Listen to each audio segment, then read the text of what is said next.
ฟังแผ่นดินลาวไทยโอ้ทานน้ำใส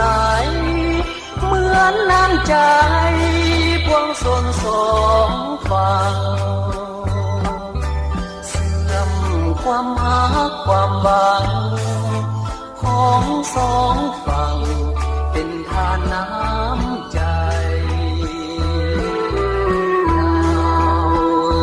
ไทยเอ่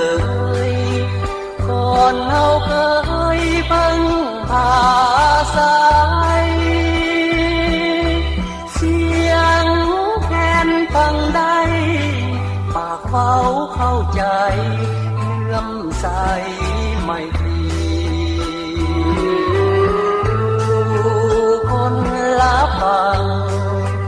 บ่หยุดยั้งสร้างสามัคคีห้อ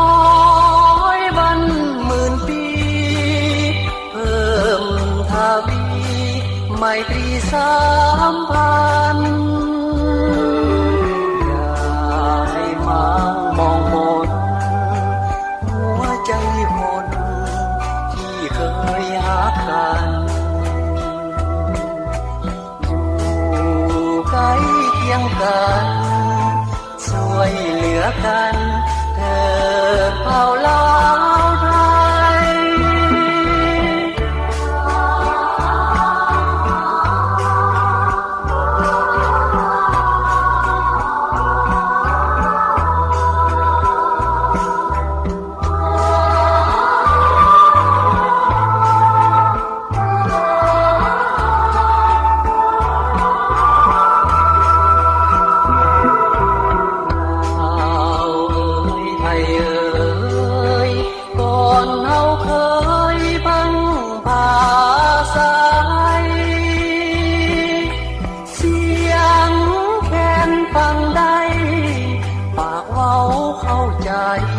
เลื่อมใส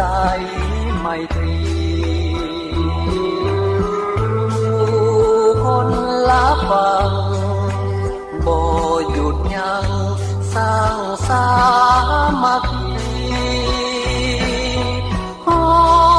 ยวันหมื่นปีเพิ่ม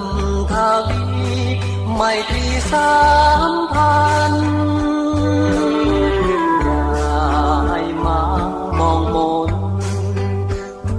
ใจคนที่เคยหากันอยู่ใกล้เคียงกันช่วยเหลือกันเกิดเผ่าลาว